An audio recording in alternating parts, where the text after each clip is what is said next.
Makrifat itu adalah kondisi jiwa yang sadar akan ketidaktahuannya setelah dia mendapat anugerah pengetahuan dari Allah. Kalau sudah makrifat, sudah dapat pengetahuan, justru yang muncul Allah dan kesadaran betapa lemahnya kita. Betapa kita ini tidak tahu apa-apa. Pengetahuan kita kan selalu pengetahuan yang terbatas, lokal, sejauh yang kita pahami, sejauh yang kita jangkau. Sementara pengetahuan dari Allah itu luas. Tidak terbatas ruang, tidak terbatas waktu.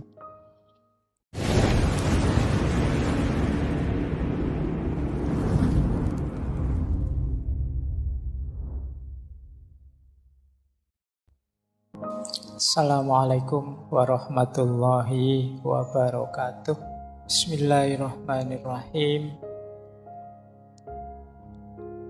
Terus,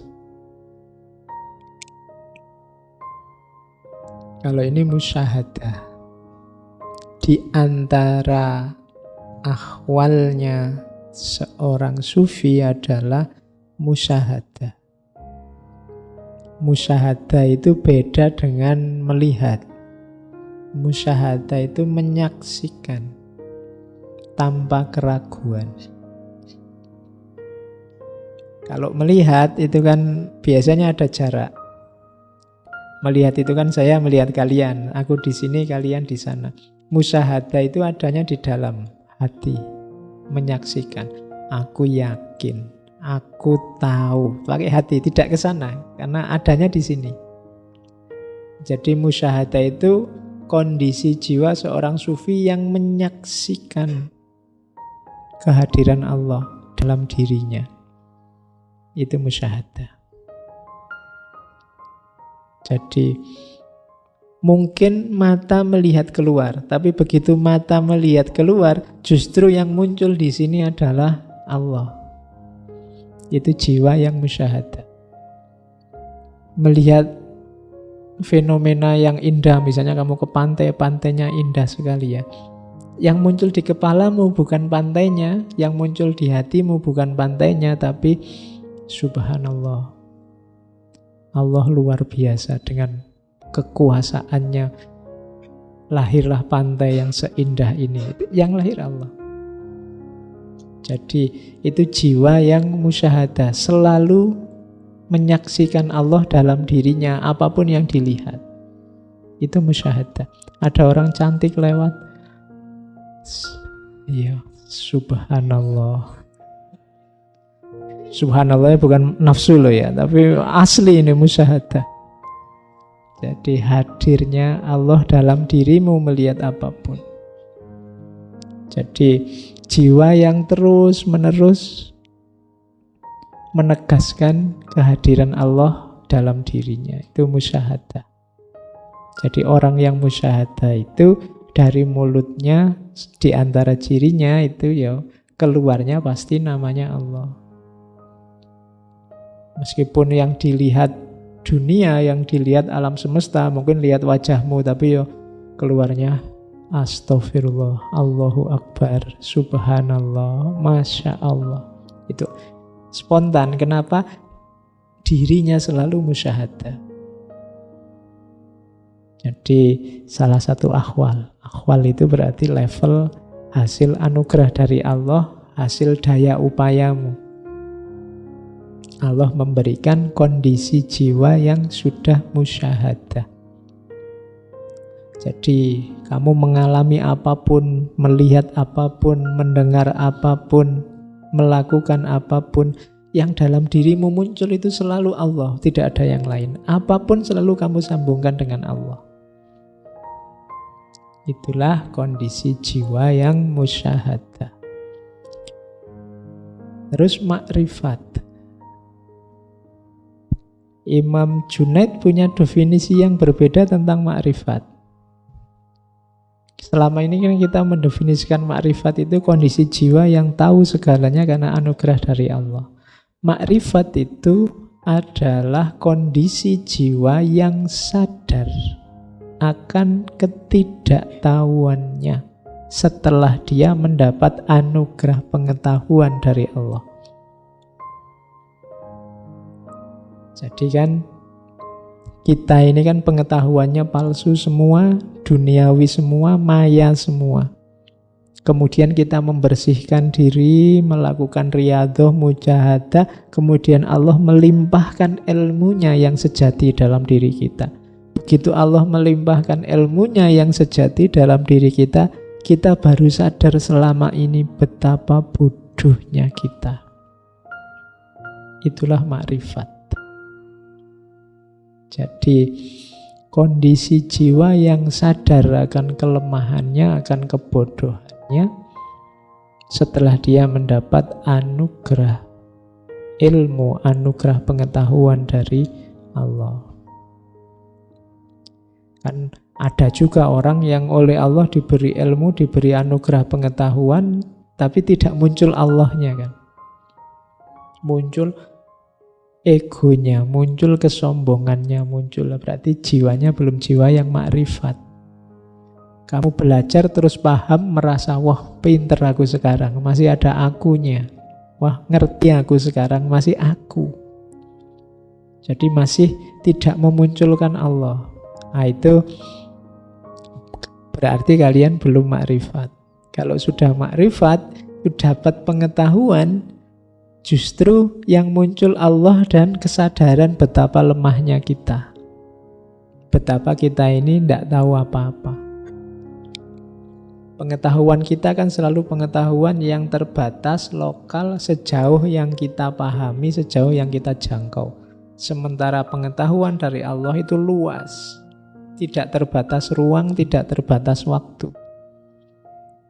Ketika Nabi Khidir membunuh seorang anak kecil, itu kan dengan pengetahuannya Nabi Musa yang terbatas dalam ruang dan waktu saat itu kejahatan. Tapi Nabi Khidir yang dapat ilham langsung, dapat wahyu langsung dari Allah, pengetahuannya meluas dari segi ruang dan waktu. Maka dia bisa melihat di masa depan anak ini adalah sumber bencana bagi orang tuanya, bagi lingkungannya, maka dibunuh dia sekarang itu keuntungan untuk yang akan datang. Nah, ini pengetahuan semacam ini tidak bisa kalau hanya mengandalkan kita manusia. Butuh Allah.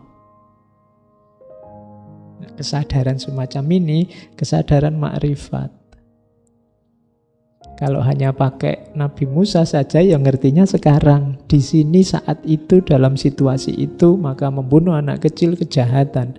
Tapi semakin luas ilmu kita, semakin menjangkau segalanya dari sisi ruang dan waktu, ternyata membunuh itu dimaknai sebagai kebaikan. Merusak kapal juga ternyata kebaikan ketika tahu di depan nanti kapal ini akan terancam dirusak dan dirampas oleh orang lain, maka dirusak kecil dulu biar yang mau merampas tidak tertarik. Itu kan pengetahuannya melampaui ruang, melampaui waktu saat itu.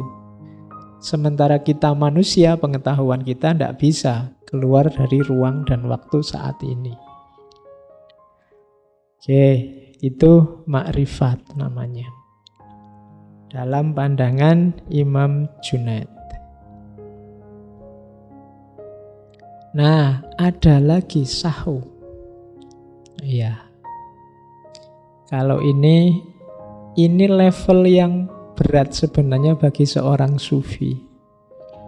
Tadi kan level riyadhah semua, makrifat, musyahadah, macam-macam fana, baqo. Setelah kesadaran Allah ini beres, biasanya memang orang kembali lagi pada kesadaran sebelumnya.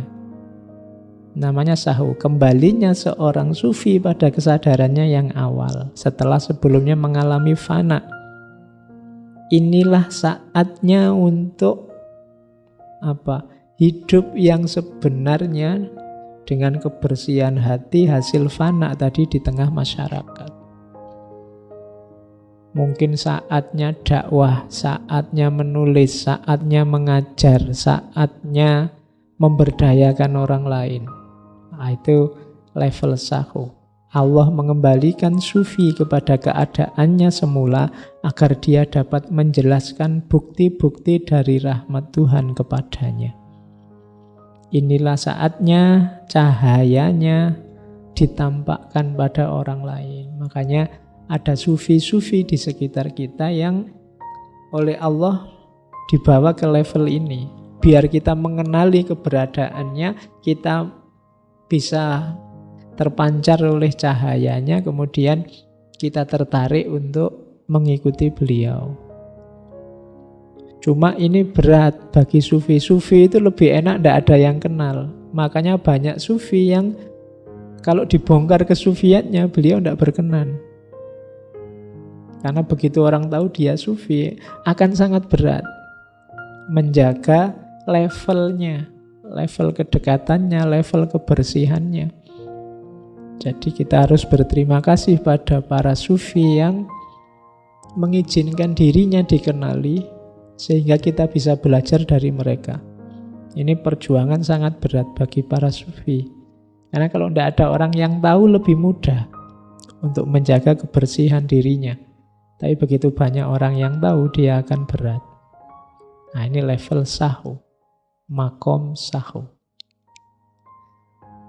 Oke, itu ajaran-ajarannya. Jadi kita bisa menggunakan tadi yang di depan untuk alat kita muhasabah. Saya ada bahan satu muhasabah. Hari ini kan banyak orang umroh, banyak orang haji ngantri sampai puluhan tahun. Ini muhasabah untuk teman-teman, siapa tahu ada yang mau umroh, mau ke tanah suci. Satu ketika Imam Junaid ini ada tamu orang yang baru haji. Cuma orang ini galau. Saya itu baru haji, bahkan sebenarnya sudah bolak-balik haji. Tapi kok tidak ada yang berubah dalam hidup saya. Terus Imam Junaid memberi pertanyaan-pertanyaan yang oleh orang itu semuanya dijawab tidak. Itulah sebenarnya kuncinya kenapa hajinya tidak maksimal efeknya untuk kehidupannya. Itu saya ringkas dialognya. Ini muhasabah bagi teman-teman yang mau haji. Yang pertama, pertanyaannya ini. Apakah Anda berjanji akan meninggalkan dosa-dosa saat meninggalkan rumah untuk pergi haji? Orangnya jawab tidak. Nah, yaitu nanti kenapa kok hidupnya tidak berubah meskipun bolak-balik haji. Pertanyaan kedua, saat dalam perjalanan biasanya kan ada transitnya, ini berhenti sebentar. Kalau Indonesia ya paling tidak ada nginepnya lah di asrama haji 1 malam. Apakah saat itu Anda memikirkan tentang usaha untuk mencapai kedekatan dengan Allah? Merancang enggak? Kira-kira nanti kalau di tanah suci saya mau melakukan amal ini untuk bisa lebih dekat dengan Allah. Jawaban orangnya tetap tidak. Saat melakukan ikhram, mengenakan pakaian ikhram dan melepas semua pakaian biasa, ada niat enggak Anda untuk membuang semua perilaku buruk menjadi lebih baik? Jadi sambil nyopot baju, pakai baju ikhram itu, saya biasanya bohong, besok saya tidak akan bohong lagi. Aku biasanya malas, besok aku tidak akan malas lagi. Ada niat itu enggak? Yang keempat, saat wukuf di padang Arafah dan bersimpuh memohon pada Allah, apakah Anda merasakan bahwa Allah hadir dan menyaksikan dirimu? Yang kelima, saat datang ke Musdalifah, apakah Anda berjanji untuk menaklukkan hawa nafsu jasmania? Yang keenam, Anda merasakan keindahan ilahiyah apa saat tawaf? Atau jangan-jangan itu hanya olahraga saja, muter sampai 7 kali. Yang ketujuh, ketika sa'i, ada hikmah apa yang Anda ambil? Nilai dan tujuan yang Anda maksud apa dengan segala jerih payahnya sa'i? Ada pelajaran apa? Kalau tidak ya hasilnya cuma jerih payah tadi. payah dan capek. Yang kedelapan, saat Anda berkorban menyembelih hewan, apakah Anda juga mengorbankan nafsu egois untuk menapak jalan Allah? Yang kesembilan terakhir, saat Anda melempar jumroh, apakah Anda bertekad membuang jauh kawan dan nafsu busukmu? Dan semuanya jawabannya tidak. Makanya terus Imam Junaid ngomong, kalau gitu diulangi, tunaikan haji lagi. Kalau di Indonesia berarti ya 30 tahun lagi. Ya. Tapi kalau umroh ya bolak-balik. Ini contoh muhasabah. Eman-eman kalau kita kan jauh, bayarnya mahal, ngantrinya panjang. Haji harus membawa efek individual dan sosial. Peningkatan kualitas individual dan juga kualitas sosial di level ruhaniyah. Kalian simpan ini, siapa tahu sebentar lagi ada yang berangkat umroh. Oke, ada beberapa cerita, saya tidak tahu nyampe enggak waktunya.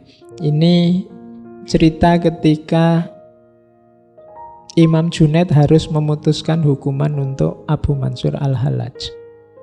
Jadi Imam Junaid ini kan gurunya Al-Hallaj, tapi sekaligus beliau Qadil Qudot, kepala kodi. Kalau di Indonesia tidak ada kodi. Jadi saat itu Khalifah Al-Muqtadir jadi bermaksud untuk mengeksekusi Al-Hallaj. Cuma beliau tidak berani mengeksekusi Al-Hallaj sebelum ada izin dari Imam Junaid. Berkali-kali mengirim surat pada Imam Junaid, dikembalikan. Sampai 6 kali suratnya kembali. Baru di surat yang ke-7 sambil disertai permohonan yang sangat, karena ini masyarakat sudah sangat resah. Kekacauan di mana-mana. Akhirnya di surat yang ke-7 dijawab oleh Imam Junaid, menurut hukum syariat Mansur Al-Hallaj dapat dihukum mati. Tetapi menurut hakikat hanya Allah yang tahu. Jadi jawabannya itu. Ini nanti dijadikan dasar oleh Al-Muqtadir Billah untuk mengeksekusi Al-Hallaj. Jadi ini pertimbangan kemaslahatan sosial syariat. Saat itu hakikat Allah yang tahu. Nah, itu kalau ada yang tanya. Jadi bagaimana surat itu kembali sampai 6 kali dan baru yang dijawab. Kemudian ini juga kisah bagus, mungkin penting untuk kita hari ini. Ada orang tanya begini, pada masa sekarang ini semakin sedikit dan sulit menemukan saudara-saudara seagama. Kalian mungkin hari ini kan lebih sering berselisih dengan orang satu agamamu. Jawabannya Junaid, jika engkau menghendaki orang untuk memikul bebanmu, maka orang-orang seperti itu memang sulit dan sedikit. Tetapi jika engkau menghendaki orang untuk ikut memikul bebannya, maka orang seperti itu banyak sekali. Jadi kenapa kita hari ini gelisah nyari saudara kok susah? Sesama saudara seagama gegeran terus, kemungkinan mental kita yang keliru. Kita ingin membebankan pikiran kita, membebankan gagasan kita, membebankan keinginan kita pada orang lain. Kita ingin pandangan kita, gagasan kita, keinginan kita dipahami orang lain. Orang lain menginginkan hal yang sama. Akhirnya kita sulit ketemu saudara. Masing-masing kukuh dengan egonya. Kalau ingin banyak saudara, mentalnya dibalik. Jadi, carilah orang untuk engkau bantu mengangkat bebannya. Bukan cari orang untuk membantu mengangkat bebanmu. Untuk kita bantu mengangkat bebannya apa berarti? Kita pahami posisinya. Kita pahami situasinya, kita bantu mewujudkan harapan-harapannya. Kalau mental kita semacam ini, kita akan ketemu banyak sekali saudara. Jadi mental ingin membantu, bukan mental menuntut. Nah, kita kembangkan mental membantu tadi, bukan menuntut. Kalau hanya menuntut, lahirnya pasti konflik, masing-masing menuntut. Oke, yang lain bisa dibaca sendiri. Ini beberapa quotes bagus. Katanya Imam Junaid, seorang fasik yang berakhlak baik lebih aku cintai daripada seorang qori yang berperilaku buruk. Ini isyarat bahwa akhlak itu penting. Orang yang dosanya banyak, fasik, tapi akhlaknya bagus, itu biasanya memang lebih dicintai orang lain daripada qori, orang yang ngerti agama tapi akhlaknya buruk. Akhlak buruk itu yang dia sebarkan hanya kesulitan, mafsadat, kerusakan. Biasanya kurang dicintai. Makanya kalau bisa qori yang akhlaknya baik. Nah, ini lebih manfaat. Kemudian makan bersama-sama itu ibarat menyusu bagi bayi. Maka lihatlah dengan siapa kalian makan bersama. Ini kehidupan sosial ya. Kalian bersama siapa, ikut siapa, kelompokmu apa. Itulah tempat kalian menyusu. Menyusu ilmu, menyusu pengetahuan. Perhatikan pada siapa, dalam hal apa kalian menyusu. Kemudian seorang hamba dapat diangkat pada kedudukan yang tinggi di sisi Allah walaupun amal dan ilmunya sedikit, dengan sebab 4 perkara. Kalau kita merasa amal kita sedikit, kita merasa ilmu kita juga sedikit, kalau ingin derajat kita tinggi, lakukan 4 hal.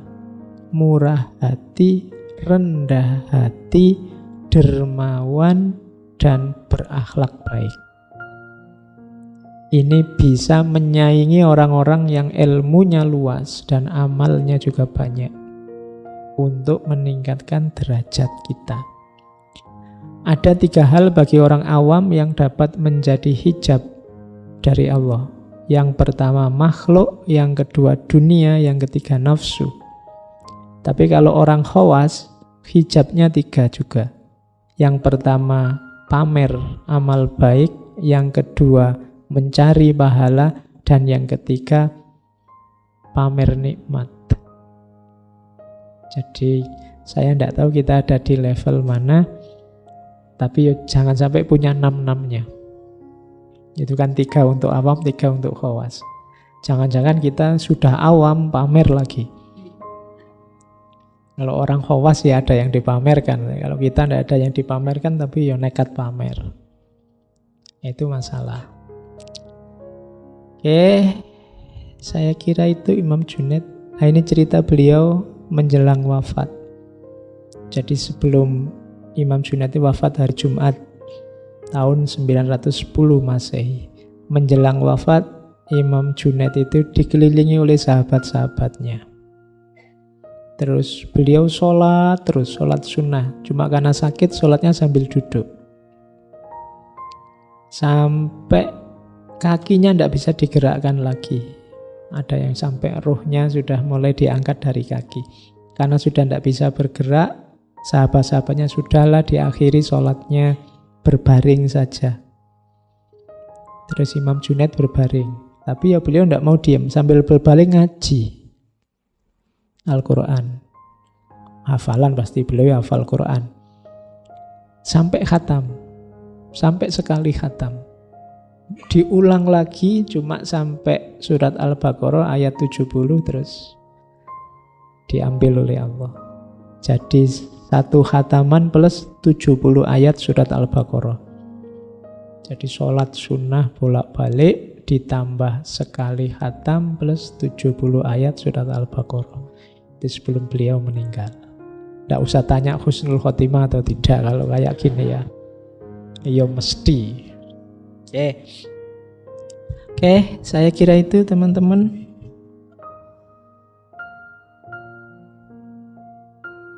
Untuk sesi muhasabah saya kira sudah selesai.